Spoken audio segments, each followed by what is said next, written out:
Pero Newton, en 1665, se retiró a los montes de Lincolnshire, y en ese bucólico escenario pienso que vivió Newton y resolvió algunos de los grandes misterios del universo. Para ver el mundo como es realmente, Newton se fue aproximando por un camino revolucionario.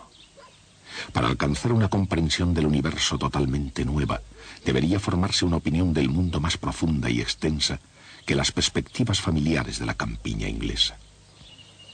Para un joven estudiante de 22 años, aún sin licenciatura, que nunca había viajado más lejos de Cambridge, el universo era un reto enorme.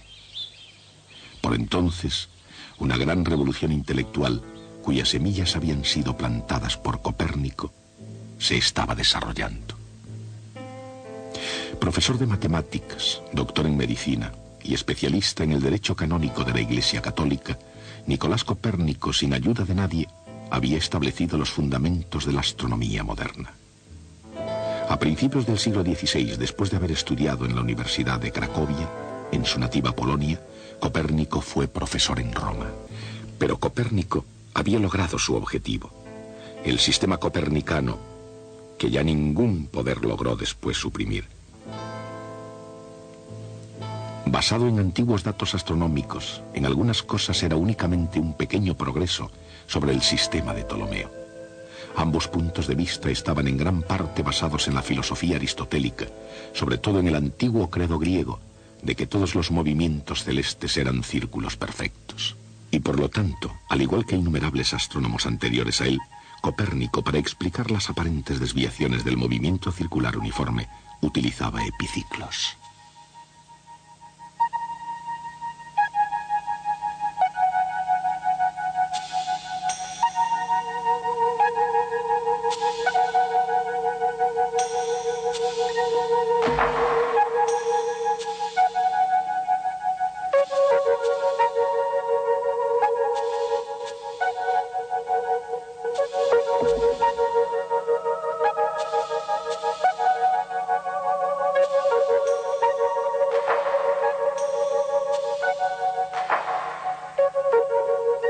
No obstante, situó el Sol en el centro del sistema solar y puso en órbita a su alrededor a todos los demás planetas, incluida la Tierra. De esa forma, Nicolás Copérnico hizo el trabajo de preparación de algo que algunos opinaron fue una mala jugada para Galileo Galilei. En el Renacimiento, aquel sistema de Copérnico suponía un serio peligro, pero solo en términos teóricos. Incluso si los astrónomos hubiesen querido oponerse a los puntos de vista aristotélicos de la Iglesia, ninguno de ellos hubiera sido capaz de demostrar que los planetas giraban en órbita alrededor del Sol. Y además, tampoco lo intentaron. Nadie lo hizo hasta que Galileo puso su entendimiento a la tarea, con Copérnico en el fondo de su mente. Y con ayuda de la última tecnología de la época, Galileo se esforzó por resolver algunos conceptos suyos inquietantes. Con planos inclinados e imaginándose el mundo en el vacío, comprendió la ley de la caída de los cuerpos. Todos los cuerpos caen con la misma aceleración constante. Al mismo tiempo se imaginó también el mundo sin rozamientos. Estos experimentos llevaron a Galileo a otro descubrimiento, la ley de inercia. Galileo explicó cómo funcionan las cosas en la Tierra, aceptando el sistema de Copérnico y sus propios puntos de vista sobre el movimiento. Pero se necesitaron 3 leyes más para poder explicar cómo funcionan las cosas por encima y más allá de la Tierra. Esas 3 leyes fueron una aportación de Johannes Kepler. La primera ley de Kepler daba a las órbitas planetarias una nueva forma no circular y situaba al Sol un poco desplazado del centro. Kepler se dio cuenta de que un planeta se encontraba unas veces más cerca y otras más lejos del Sol. De acuerdo con la segunda ley de Kepler, cuanto más cerca del Sol estaba un planeta, más rápido era su movimiento, y cuanto más alejado, más lentamente se movía. Su tercera ley decía que cuanto más larga era la órbita del planeta, más tiempo tardaba en dar la vuelta. Esas 3 leyes de Kepler describen el firmamento con una precisión sin precedentes. Antes de Newton nadie sabía por qué todos los cuerpos caen con el mismo ritmo, ni por qué la Luna da vueltas alrededor de la Tierra según una órbita determinada y a una marcha precisa, ni por qué la Tierra gira alrededor del Sol según una trayectoria determinada y a una marcha precisa. Probablemente antes de Newton nadie pensó que estos fenómenos estuvieran relacionados. Así que le tocó al joven Newton crear una nueva ciencia que unificara el cielo y la Tierra. La fuerza de la gravedad es una gran barrera y se puede comprobar muy bien al observar la enorme fuerza que se necesita para romperla. Pero si se lanzan seres humanos al espacio, hacia las misteriosas regiones de la Luna, el saber que existe la gravedad no basta. Es necesario saber cómo funciona realmente. Newton suponía que cada par de partículas de materia del universo se atraen mutuamente. La fuerza de atracción es directamente proporcional a cada masa e inversamente proporcional al cuadrado de la distancia entre las dos. Esta ley se puede representar mediante una ecuación vectorial con una constante de proporcionalidad llamada G. G es igual para cada par de cuerpos del universo.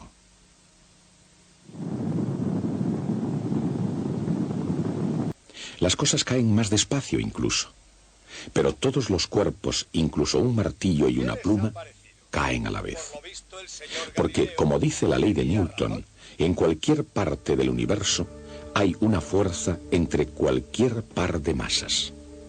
Por consiguiente, cada partícula de masa del astronauta es atraída por cada partícula de masa de la Luna. ¿Cuál es el efecto resultante de esas fuerzas sumadas?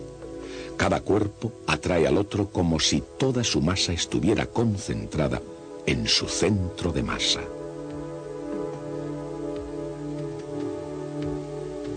La fuerza que la gravedad de la Tierra ejerce sobre una manzana, por ejemplo, es menos G por la masa de la manzana, por la masa de la Tierra, dividida por el cuadrado de la distancia entre el centro de masa de la manzana y el centro de masa de la Tierra. Para fines prácticos, esa distancia es el radio de la Tierra. La fuerza también es masa por aceleración. Igualando, se simplifica la masa de la manzana de la ecuación, dejando una aceleración que no depende de la masa de la manzana.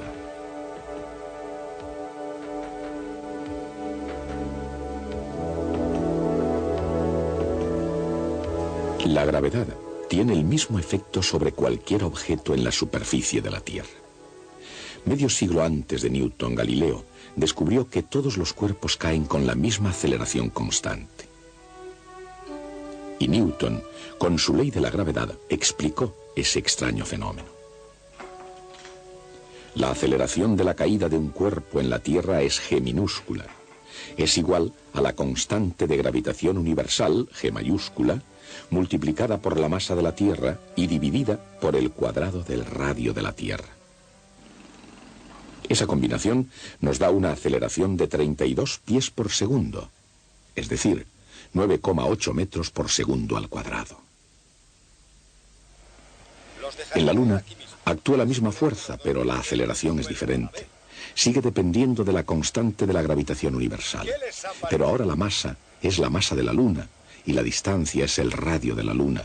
Y la aceleración de un cuerpo que cae en la Luna es 1/6 de la aceleración en la Tierra.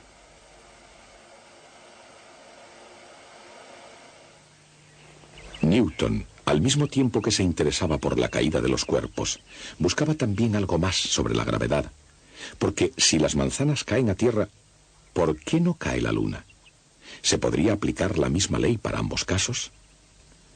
Newton argumentaba imaginando, por ejemplo, que alguien disparaba un cañón desde un punto alto sobre la superficie de la Tierra.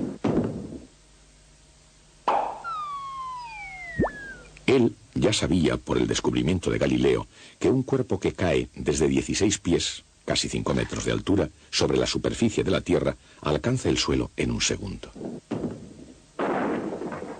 El recorrido de una bala de cañón depende de su velocidad. Si el proyectil deja el cañón a 30 pies por segundo, recorre 30 pies antes de llegar al suelo 1 segundo después.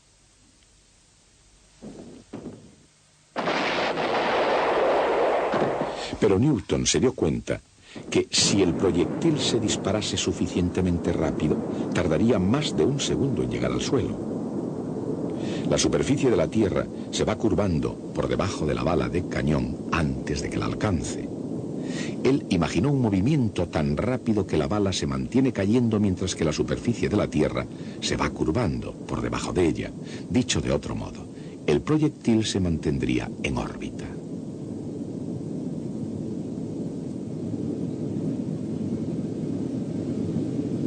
Aquí donde ahora estamos, no hay un arriba y un abajo. Cualquier punto es tan bueno como otro. Pero 0G, o sin peso, no es verdaderamente ausencia de gravedad. Los astronautas que giran alrededor de la Luna se mantienen allí por la gravedad, al igual que la gravedad mantiene a la Luna en órbita, o hace caer una manzana en la Tierra. Los objetos que flotan por la cabina están en situación de caída libre, exactamente igual que la propia nave espacial. Todo continuará cayendo en su órbita alrededor de la Luna, igual que la bala de cañón de Newton continúa cayendo en órbita alrededor de la Tierra. Isaac Newton sabía que la Luna, exactamente igual que la bala de cañón, se mantendría cayendo por toda la eternidad sin alcanzar nunca la Tierra. La Luna cae hacia la Tierra con una aceleración g multiplicada por la masa de la Tierra y dividida por el cuadrado de la distancia entre sus centros.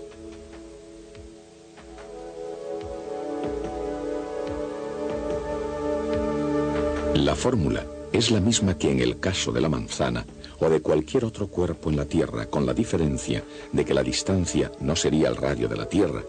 En este caso, se trata de la distancia de la Tierra a la Luna, que es mucho mayor. El ritmo a que la Luna cae es menor que el de caída de la manzana. Es igual al radio de la Tierra dividido por la distancia a la Luna al cuadrado. Ese cociente se conoce desde la antigüedad. Newton concluyó que si la manzana caía a 16 pies, 4,86 metros por segundo, la Luna caía 16 pies dividido por 3.600, y esa distancia es un veinteavo de pulgada, o sea 0,126 milímetros. Esa era la predicción hecha por la teoría de la gravedad de Isaac Newton. El siguiente paso decisivo fue comparar la teoría con la realidad, o dicho con otras palabras, la pregunta de cara a Newton era: ¿qué distancia recorrería de hecho la Luna en cada segundo de su caída? ¿Cómo pudo deducir la respuesta a partir de lo que sabía sobre la órbita de la Luna? Newton sabía que la Luna seguía una órbita casi circular y que tardaba aproximadamente un mes en dar una vuelta completa. Según el principio de inercia, la Luna opone resistencia a moverse en un círculo y tiende a marchar recto en la dirección de la tangente a la circunferencia. En un segundo recorrería 40,281 pulgadas a lo largo de la recta.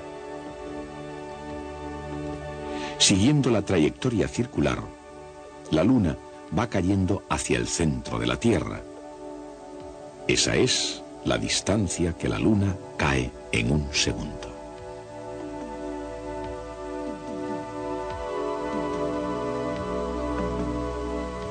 Según el teorema de Pitágoras, Rm al cuadrado más D al cuadrado es igual a la suma de Sm y Rm al cuadrado. Así, D al cuadrado es igual a Sm al cuadrado más 2 veces Rm por Sm. Una cantidad tan pequeña que se puede despreciar. Dado el tamaño de Rm y D, Sm es un veinteavo de pulgada, 0,126 milímetros. Para el mundo en general, qué grande iba a resultar ese un veinteavo de pulgada. Que los cuerpos continuarían cayendo por siempre por influencia de la gravedad ha sido probado por una asombrosa concordancia entre la teoría y la observación. La prueba de que un veinteavo de pulgada explicaría tanto en la práctica como en la teoría los misterios de la caída de los cuerpos de Galileo y los movimientos celestes de Johannes Kepler.